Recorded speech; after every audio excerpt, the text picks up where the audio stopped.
No vídeo de hoje vou falar de 11 jogos e um segredo.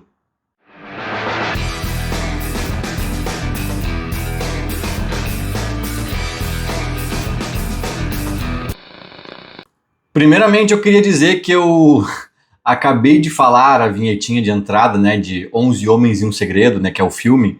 Brinquei com 11 jogos e um segredo e me dei conta agora de que esse filme é de 2001. Eu pesquisei agora mesmo, 2001. Ou seja, uma criatura de 35 anos que está assistindo esse vídeo talvez nem saiba do que eu estou falando, né? Porque não é um filme tão épico, né? Não é tipo Titanic, né? Uma coisa grandiosa que ultrapassa gerações. Então saibam,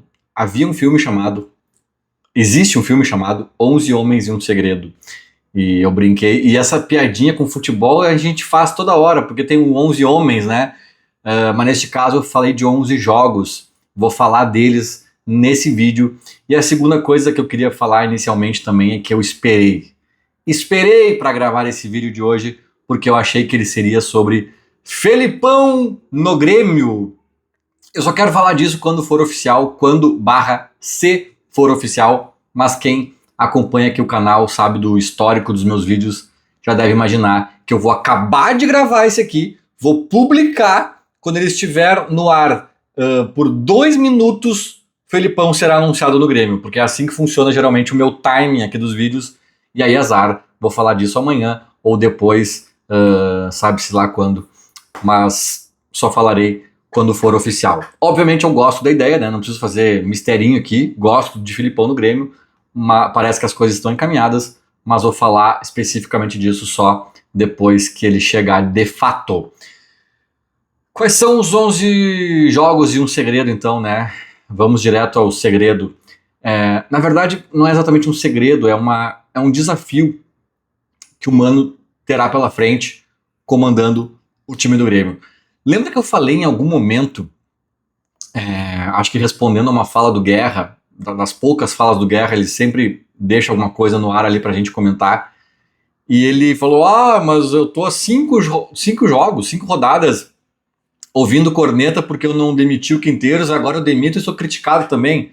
E ele nem estava sendo criticado, mas eu falei na ocasião, sim, Guerra, tu poderia estar sendo criticado mesmo, porque quando a letargia é tamanha, quando a demora né, passa dos limites, quando tu começa a errar demais, quando tu começa a somar erros e o tempo errado e a atitude errada, a falta de atitude e a coisa o problema ganha um corpo tão grande que às vezes chega no momento em que qualquer coisa que tu fizer vai ser errada. Não é errada exatamente, porque às vezes tu não tem escolha, né? Mas vai gerar consequências negativas. Se tu errar demais e a situação ficar crítica, qualquer decisão que tu tomar pode gerar consequências ruins. E esse é o caso do Grêmio em relação a Quinteiros. O Quinteiros tinha que ter caído há muito tempo, né? Há quem diga que ali no final do gauchão já. Eu não lembro se ali eu já defendi essa tese, mas logo depois eu já embarquei. Né? Teve um momento ali em que o Grêmio teve 12 dias, 2 semanas para trabalhar. Imagina o Mano aqui já, sabe? Se bem que ali eu não sei se o Mano já tinha caído do Fluminense, também tem essa. Né? Mas assim, cara, o Quinteiros estava caindo de maduro há muito tempo. E no momento tardio em que ele caiu, aliás, o momento tardio em que ele caiu talvez tenha sido o pior cenário.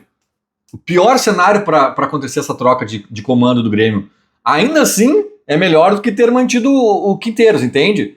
Né? Mas entre manter entre manter o Quinteiros e trocar no momento problemático, óbvio que trocar é melhor. Só que agora, se a gente analisar, tá, vai trocar, qual é o momento? Nossa, o Grêmio pegou um dos piores, cara. Um dos piores, né? Perdeu o tempo lá de treinamento, perdeu o gauchão, bom, isso aí, né, já não tinha muito o que fazer, mas perdeu tempo precioso aí para dar uma ajeitada no time, para encaminhar a temporada aí de uma outra forma. E eu tô olhando para cá, eu tô com a tabela aqui com os próximos jogos do Grêmio abertos e precisamos falar dos próximos 11 jogos do Grêmio. 11. Cara, 11 jogos é muito jogo. É muito jogo. Sei lá, talvez seja... deixa eu pensar aqui, 20% da temporada? Não.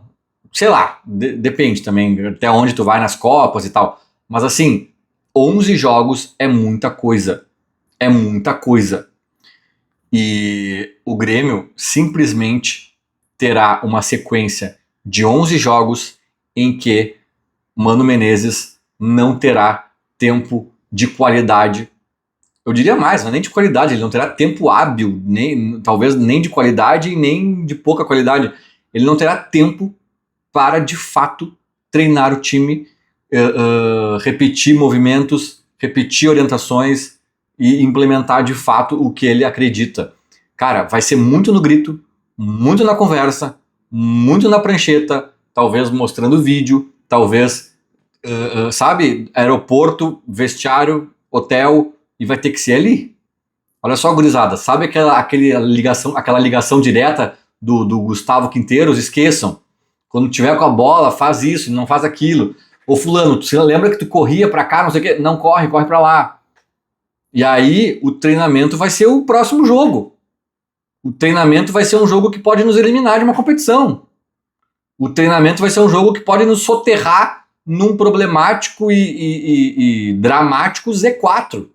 Que a gente sabe que quando o time grande entra ali, a coisa complica. Vira uma bola de neve, né, do nervosismo, da perna pesada. E é essa situação que o Grêmio tem agora. Gente, eu tô olhando aqui, tá? Os próximos 11 jogos, talvez salvando uma exceção ali, que eu acho que tem 5 dias de intervalo, é 3, acho que alguns 4. 3 ou 4 dias, acho que, e na maioria 3. Eu vou passar aqui rapidinho. E assim, ó, não tem joguinho administrável. Joguinho que tu pode botar os reservas. Joguinho que tu pode botar os sub-20. Joguinho que tu pode deixar o time principal em Porto Alegre treinando. Não tem. É pedra atrás de pedra. Por isso que o momento foi tenebroso. Aliás, o momento foi às vésperas de um Grenal. Às vésperas de um Grenal. E depois do Grenal teve nada mais, nada menos do que o jogo mais difícil da fase de grupos da Sul-Americana. Era o adversário mais duro, né? De fato, era o Godoy Cruz. É o adversário mais duro que o Grêmio tem na casa deles. Só isso, um Grenal e o pior jogo da fase de grupos da Sul-Americana. Era essa a sequência imediata após queda do Quinteiros. E é nesse contexto que chega Mano Menezes. Sabe o que tem agora? Nada mais, nada menos do que a gente jogou com o Godoy Cruz no dia 24. 27, Vitória e Grêmio na Bahia. O Grêmio precisa pontuar urgentemente no Brasileirão. Não dá para tirar o pé nesse jogo. 27, Bahia. 27, 30, CSA, Copa do Brasil. O Grêmio pelo menos segue no Nordeste ali, né? Uma logística um pouquinho mais facilitada, nem volta para casa e segue o baile num jogo que também, se rachar, pode custar caríssimo. 30, CSA. Dia 4, Grêmio e Santos na Arena. Jogo difícil, time grande, Grêmio nessa situação que mesmo que tenha ganho do Vitória, ainda não vai ser totalmente... E é difícil ganhar do Vitória lá na Bahia, né? Só para dizer. E mesmo se isso acontecer, não vai pegar o Santos numa situação cômoda aqui na Arena. Então, dia 4/5, Grêmio e Santos.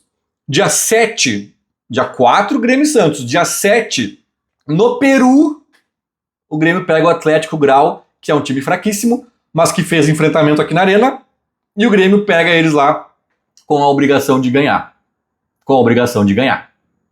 Né? Não dá para tirar o pé, não dá para preservar muito e tal. Então, dia 7, Atlético Grau. Dia 10, Grêmio e Bragantino na Arena. Também não é jogo para administrar nada. Dia 10 aqui na Arena. Dia 13, também na Arena, Grêmio e Godoy Cruz. O jogo que pode definir o classificado do grupo. Dia 13. Tu vê, a maioria é 3 dias depois. 3 em 3 dias. Dia 13, Grêmio e Godoy. Dia 17, aí, né, um diazinho a mais, São Paulo e Grêmio no Morumbi. Encardidíssimo. Aí, dia 23 dias depois, Grêmio e CSA na Arena. Seria importante, não sei se é, não estou dizendo que é fácil, até acho que não, tá? Mas seria importante o Grêmio fazer no jogo de ida um placar interessante contra o CSA, para conseguir fazer desse Grêmio e CSA na Arena, o jogo de volta, aí sim um respiro para poupar quem precisa, para dar rodagem para quem precisa e para administrar um jogo em tese mais tranquilo. É a única possibilidade de respiro do Grêmio, mas eu não vejo facilidades lá no Nordeste, tá? Dia 20 do 5, Grêmio e CSA na Arena. Aí aqui tem um respiro de 5 dias. Dia 25, também na Arena. Aqui talvez seja o maior momento de Mano Menezes podendo fazer alguma coisa de treino e etc. 5 dias depois, o Grêmio também na Arena pega o Bahia pelo Brasileirão. E 4 dias depois já estará pegando também na Arena. Ó, aqui pelo menos tem uma sequenciazinha de 3 arenas, né, seguidas. Grêmio e Esportivo Luquenho, jogo que tem que ganhar para provavelmente carimbar a vaga na Sul-Americana. 29 do 5, Grêmio e Luquenho.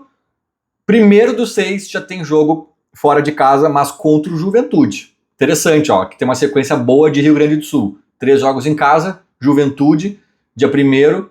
E aí, cara, eu falei os 11 jogos. Eu acho que aqui não tem nada ainda que vai entrar, né? Eu acho que mesmo que passando de fase na Copa do Brasil e na Sul-Americana, eu acho que aqui entra o respiro do Super Mundial, lá, sei lá como é que é o nome, né? Então, porque aqui temos Juventude e Grêmio dia 1º do 6 e temos Grêmio e Corinthians na Arena do Grêmio no dia 12 apenas do 6. Então eu imagino que aqui seja aquele respiro se bem que depois tem um Cruzeiro e Grêmio dia 12 do 7. Agora eu não sei aqui o que vai entrar, mas não interessa se é 6 ou 7, teria que confirmar melhor aqui. Em algum momento vai entrar um respiro no meio do ano ali pro Mano, aí sim, né, na parada pro Mundial e tal, pro Mano botar a mão. Mas pelo menos, cara, 11 jogos seguidos serão de pauleira atrás de pauleira. Pauleira atrás de pauleira. Brinquei, né, 11 jogos de um segredo. O segredo talvez seja conseguir treinar no aeroporto. Treinar no gogó, no videozinho, no tablet, sabe, cara, na orientação. Vai ter muito pouco tempo de realmente chegar no CT e fazer um trabalho. Vai ter um dia esparso no meio de um jogo. Muitos desses jogos que eu falei, eu acho que a maioria são de 3 em 3 dias. Cara, quando tem avião ainda, logística e tal, tu nem pisa num campo de treinamento. É de um jogo pro outro. O treinamento é o próximo. Tem que consertar a coisa que a gente errou nesse jogo. O conserto é no próximo jogo, cara. Sabe? Então, assim, ao contrário do Quinteiros, que a gente começava a olhar e dizer assim, quando é que chega ali, né, o prazo de validade do Quinteiros? Qual é o deadline ali? Enfim, qual é o... Né, até quando a gente vai dar chance para ele mostrar alguma coisa? Daí muita gente falava, o Grenal. Não, é o Flamengo, é o Mirassol. Enfim, no fim, acho que era o Grenal mesmo, mas o Mirassol foi tão ridículo que eles acabaram demitindo antes. No caso do Mano, acho que é o contrário. É tipo assim, cara, salvo absurdos, né, que o Grêmio comece a ser patético, né, mas se não tiverem melhoras gigantescas até essa parada ali do meio do ano, cara, eu vou ter um paninho na mão para passar pro Mano até o meio do ano, até essa pausa. Não é uma questão de, qual é o prazo para ele nos mostrar, não. Qual é o prazo que a gente pode aceitar que o Mano ainda tenha dificuldades de calendário. Porque o timing da demissão ali foi péssimo, foi horrível, e ainda assim, repito, deveria ter acontecido, tá? É só dos males o menor. Mas assim, eu tava vendo esse calendário agora, eu tava pensando assim, depois do Vitória, eu tava pensando que ia ter uma semana, pelo menos, no meio dessa loucura toda aqui, pro Grêmio dar uma treinada, pro Grêmio, né, se situar, assim, com o novo treinador e tal. Cara, não tem, cara. Não tem. É loucura. A gente pode comemorar aqui 2, 3 jogos que eventualmente tem em sequência na Arena. Sem viagem no meio, complicando ainda mais. Né? E é isso, e lambe os beijos, mas é jogo de 3 em 3 dias igual. Então, assim, cara, às vezes a gente acha que umas coisas são mimimi, né? Os caras falam da altitude. Cara, eu já estive em Cusco, eu escovava os dentes, ficava exausto, sabe? Tipo, aquela coisa do ritmo de jogo, quem já quebrou a perna ou ficou um tempo sem jogar bola, brincando mesmo, por bastante tempo, ficou sem jogar e depois voltou, né? Cara, às vezes o cérebro manda a perna, não obedece no tempo certo, sabe? Então tem várias coisas que às vezes a gente acha que é besteira, que é frescura de jogador. Tipo, quando começa o gauchão, né, que os times do interior estão treinando há mais tempo e a dupla Grenal dá uma patinada no início, tem gente que, que frescura, que desculpinha. Não é, cara. O ritmo pega pros caras, a altitude pega pros caras, e tem outra coisa que às vezes a gente minimiza, mas é isso aí, cara. Como é que o Mano Menezes vai aplicar? Tipo, o Mano vai ter que ser, e aí eu confio na experiência dele, ele vai ter que ser muito safo para se adequar a esse contexto. Se ele vier com uma cartilha engessada, como o Quinteiros tinha as dele ali, né? Não, o meu trabalho eu coloco assim pro time. Cara, beleza, mano. Lá em janeiro é lindo. Mas agora tem que haver uma adequação para os caras conseguirem implementar um novo estilo de jogo, uma nova organização defensiva, principalmente e tal, a partir de um calendário maluco, velho. Maluco, isso aqui é loucura. Isso aqui é loucura. E o Grêmio, inclusive, vai se ressentir de elenco para dar conta disso aqui. Porque não tem joguinho poupável. A não ser que o Grêmio consiga abrir uma boa margem no Brasileirão e daqui a pouco esteja lá na primeira parte da tabela, já não tenha drama de rebaixamento, daqui a pouco consegue dosar um pouco, né, no Brasileirão, ali umas poupadas e tal. Mas se tiver ali embaixo como tá agora, cara, não tem respiro. É jogo decisivo de Copa, é jogo decisivo de Brasileiro, 3 em 3 dias e segue o baile. Isso aqui, cara, não sei se tem mais gente comentando, eu não tenho visto assim, mas pra mim, vendo agora, é desesperador, né? Espero que o Mano esteja ciente disso e espero que o Mano tenha um plano. Feito? Era mais ou menos isso. Falou, abraço.